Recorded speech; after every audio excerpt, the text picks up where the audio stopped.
Hello, my name is Steve Bigelow with the Candlestick Forum. The market's still in a waffling stage. As we saw, I don't know why it does that. As we saw on Friday, the Dow came up strong. But remember, this is not a signal, so be careful. What does this kind of illustrate as far as market direction? Still in a waffling stage. Now, the reason this is not a reversal signal, even though it was up strong, is very simple logic. The Japanese rice traders have had hundreds of years to be analyzing what happens in human nature. If this was some sort of signal, they would have told us what the signal was and what the relevance of it is. The fact that they do not make this a signal tells us this is not really a reversal signal. Now, what this does imply is there's indecision in this market trend. There might be upside, but not with the same probabilities as if this had been a reversal signal in itself. Now, the Nasdaq, remember what's going on with this thing? The Nasdaq is still below the T line. However, it did a hammer harami today.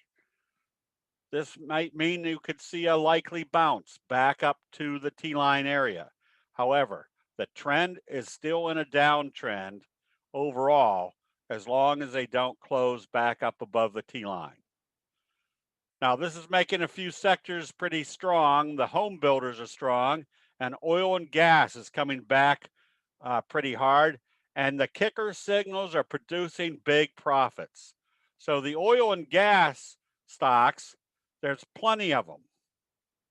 Now, the rhetorical question is when you see a lot of good stocks in a sector, how do you know which ones to pick out?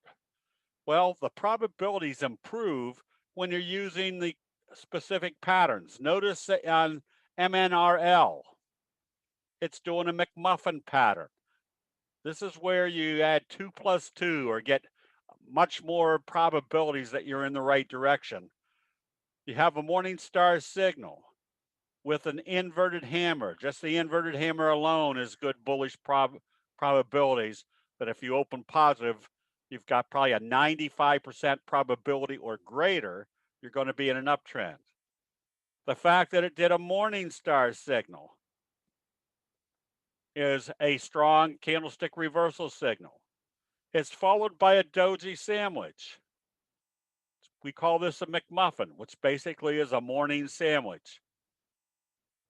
If this implies there's a reversal and this implies there's more uptrend, that's just a double dose of bullish probabilities. And then if you think there's going to be a good probabilities this is heading higher, we can see that it's wave one, wave two of a J-hook pattern. The probabilities are extremely high that wave three is in progress. Look at PVAC, another one in the gas and oil area, also setting up as a McMuffin. So even though there's plenty of good stocks in that area, the candlestick investor has the opportunity to pick out which ones have the best probabilities.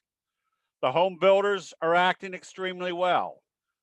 GMS, one of them, did a doji gap up, best friend off the T-line, continuing this uptrend.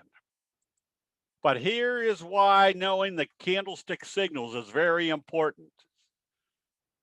Doing a quick scan on Friday, you saw that this stock was trading up here, basically a kicker signal.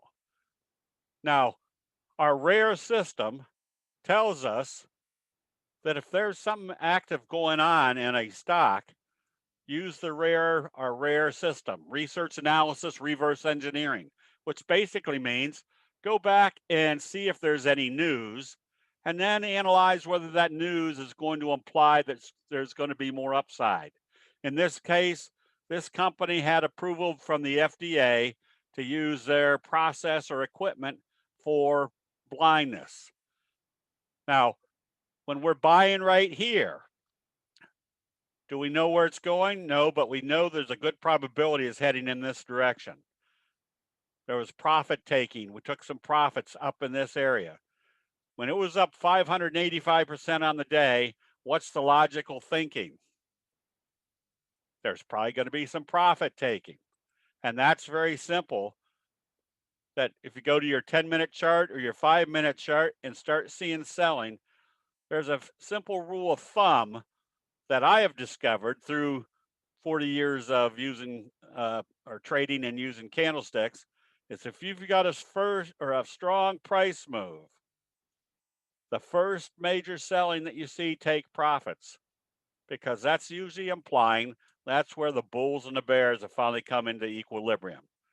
This is nothing more than common sense put into a graphic depiction. And notice on even the 5-minute chart, you started moving too far away from the T line and started to see some selling. That was confirming also the fact that you were moving too far away from the daily chart T line. There's probably going to be some profit taking. So the kicker signal provides very high probability results. Notice an oracle. This is where the kicker signal showed you there's a dramatic change of investor sentiment. Did the same thing on Friday. What's that imply? There's still going to be more upside. The kicker signal works no matter where the stochastics are because it's illustrating a very strong change of investor sentiment. So it doesn't matter whether you're in the overbought or oversold area. I'm sorry, the overbought or oversold area to tell you that there's new strong strength in that trend. There's going to be more upside. This thing is driving me to drink. So keep in mind that we're still probably in a waffling stage. The market was up big on Friday, obviously. Now we have to see whether there's going to be follow through. It was probably based on the assumption that if they're passing the stimulus package, that's going to help things out a little bit. However, we got to be careful of the other side of the investment logic that says if they're adding more stimulus, that might be causing too much inflation. So what is the true indicator? The market itself will tell us whether things are still bullish or whether there's going to be some profit taking. That'll be it. We'll see you in the chat rooms.